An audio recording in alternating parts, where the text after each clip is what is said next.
It is time for our annual Easter video.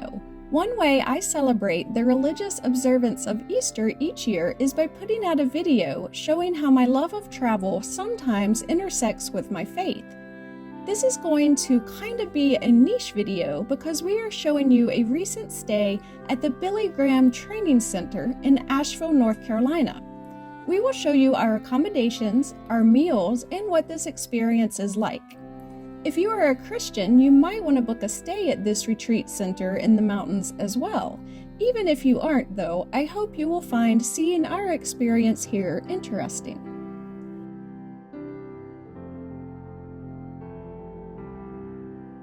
This is the Shepherd's Inn, one of two lodging options here. This is the lobby where we checked in. You enter here on the third floor, but because it is built on a sloping hill, floors 1 and 2 are below the entry level.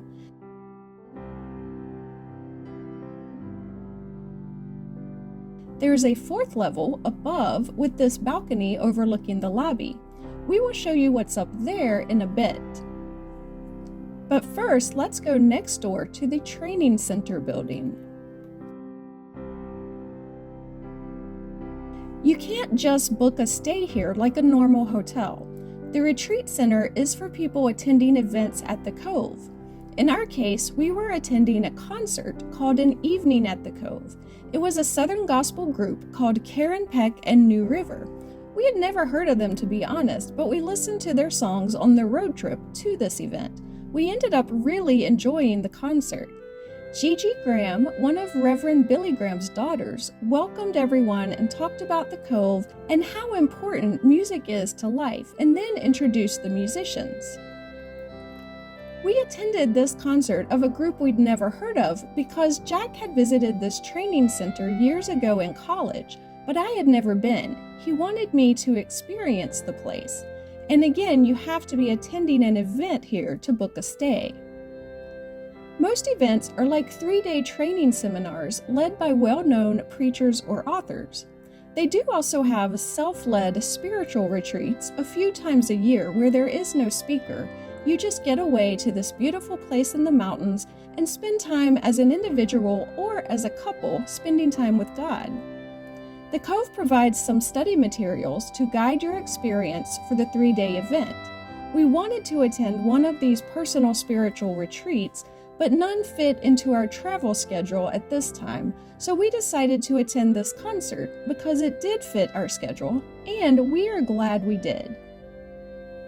Here's a look at the training center's back porch overlooking the mountains. There were lots of rocking chairs out there and a fire pit, and just some amazing views of creation all around us.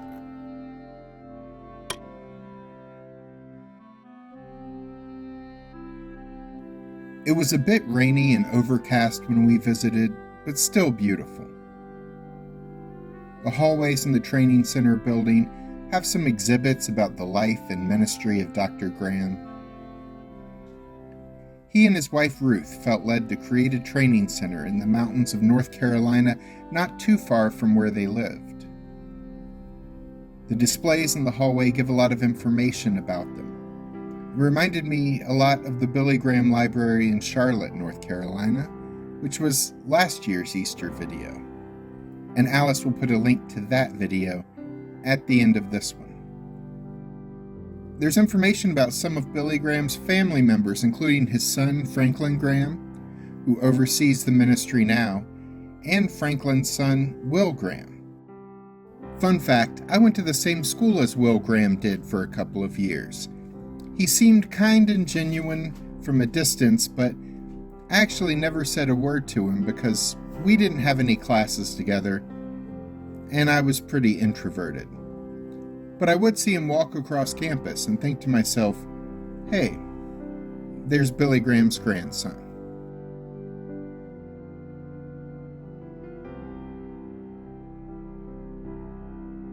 The training center also houses the dining room and a gift shop. We'll show you both of those and our room tour in a moment. While much of the action takes place at the training center, the most impressive building on campus is the Chatlos Memorial Chapel, named after a philanthropist whose foundation provided the funds to build this chapel in his memory. The first floor of the chapel features some biographical information about Billy Graham, including a video you can sit and watch.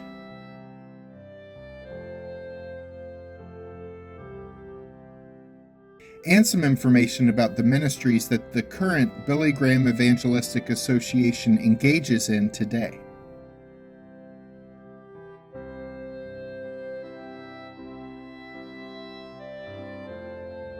The second floor features the chapel itself. The pews are antiques that were originally in the Royal School for the Blind, which opened in Liverpool, England in 1791. The cathedral ceiling and peaked windows are designed to point your eyes and your mind up towards heaven.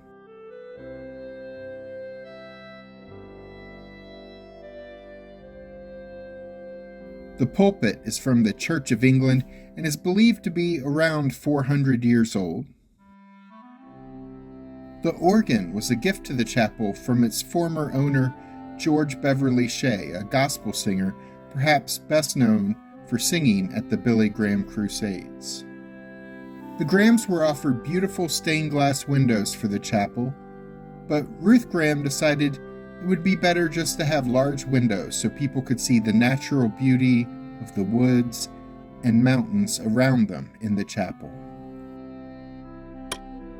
If you take the flight of stairs at the back of the chapel up to the next floor, you get to the prayer room.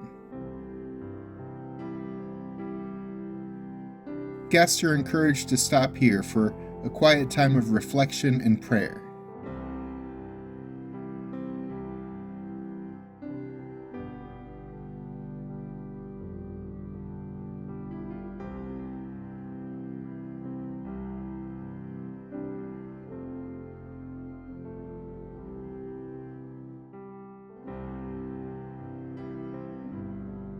They also had prayer request cards you can fill out. The staff at the Cove regularly spends time praying for the requests that people leave here. Alice and I prayed for a few minutes together, and we each jotted down prayer requests that were on our minds to share with the staff.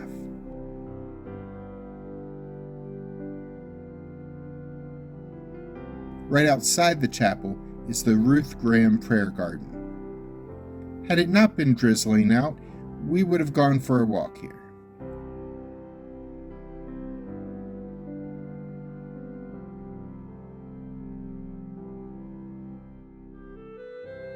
There's also a trail out to a mountain overlook, which we had wanted to check out had the weather been better. It is a bit of a walk. I believe it's about a couple of miles out to the overlook and then a couple of miles back, if I remember correctly. All right, back in the Shepherd's Inn, we get off the elevator on the second floor and head to our accommodations for the night.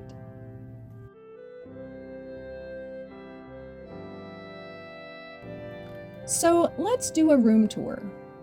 As we enter the room, there's a closet beside the door. The closet's accordion door has a full-length mirror on it. And in the closet is extra bedding, hanging space, an iron and ironing board, and a luggage rack.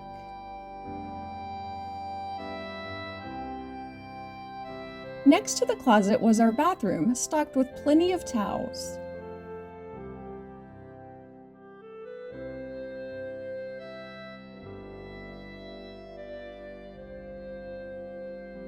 There was a shower with no bathtub. Body wash, shampoo, and conditioner pumps were attached to the shower wall.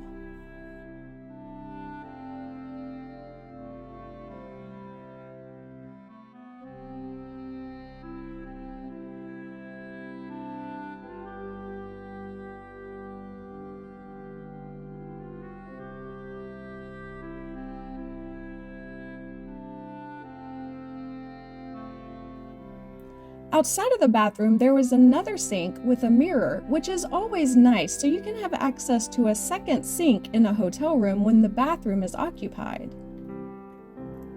This room has 2 queen beds with a nightstand in between the two. In the drawer is an official training center Bible along with a flashlight in case you need a reading light in the night.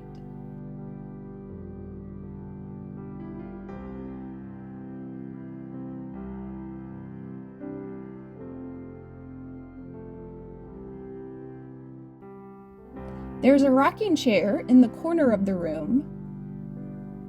There's a table with 2 chairs and an ice bucket next to a window, providing a nice view of the woods behind the hotel.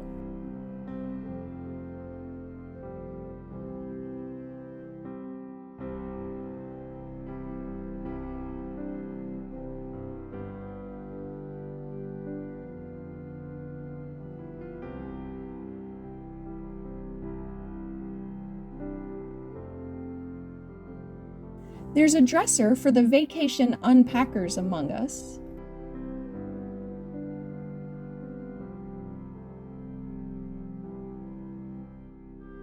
What you might immediately notice, though, is that there is no television in the room. Since the purpose of a stay here is supposed to be spiritual renewal, there are no TVs to distract from that goal. In addition to the main lobby, there are 2 other sitting rooms where groups of people can gather. On the first floor, in addition to a table, there are some couches and other seats. This room has an ice machine as well as a business center with a computer and printer you can use.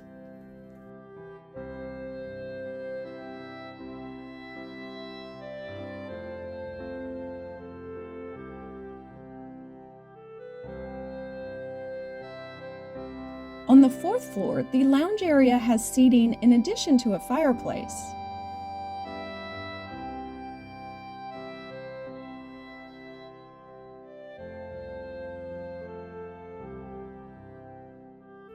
And an outdoor balcony where people can hang out if it's not raining.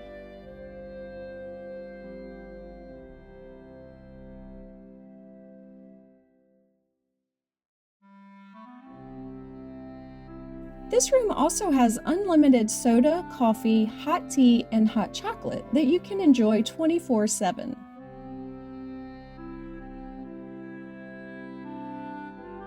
Now let's show you the dining room. For dinner, we had ribeyes with creamy herb pesto as well as orange chipotle salmon with some sides and cheesecake for dessert. At breakfast, we had the usual breakfast foods. All of this is served buffet style, and the food is good. You are seated with strangers for each meal. Being introverts, we weren't looking forward to that, but it turned out great. At both dinner and breakfast the next morning, we met people from near and far. And since the training center is in the mountains of North Carolina, many of the people in attendance were from the area. As you may be aware, this area was hit with devastating flooding from Hurricane Helene last September. We heard some amazing stories from people who are rebuilding and are just happy to be alive at this point. We also heard about how the Billy Graham Training Center we were visiting had canceled all their events in October, November, and December to use their facilities to feed and house volunteers who came streaming into the area to help people, many of whom had just lost all their worldly possessions. The training center also houses Ruth's Attic, the campus bookstore. There are a lot of souvenirs and decor available for sale. They also have CDs and DVDs from many of the previous seminars that you can purchase. And since it was a bookstore, I bought a couple of books that I'm looking forward to reading. And we bought a Christmas ornament, as we often look for a Christmas ornament to buy to remind us of our travels.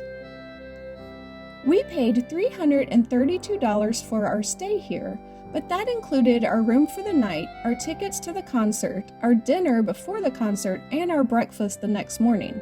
The price varies by which event you attend. A schedule of events is available at thecove.org. If you're interested, your church group can rent space at the training center for a church retreat as well. Just getting away for one night here helped us to refocus on our spiritual journey and think about what is important in our lives. And it was a relaxing getaway in the beautiful mountain town of Asheville. As you celebrate Easter this year, we hope you will find it to be a meaningful time of reflection. But even if you're just celebrating a bunny and some eggs and the return of spring, we wish you a happy Easter. For our Jewish friends observing Passover, we wish you a blessed celebration. Click the links at the end of this video to check out our past Easter videos, including visits to the Billy Graham Library, the National Cathedral, the Museum of the Bible in Washington, D.C., and the now defunct Holy Land USA that only exists now here on YouTube. And be sure to subscribe to the channel and click the notification bell so we can see you again as we're just traveling through.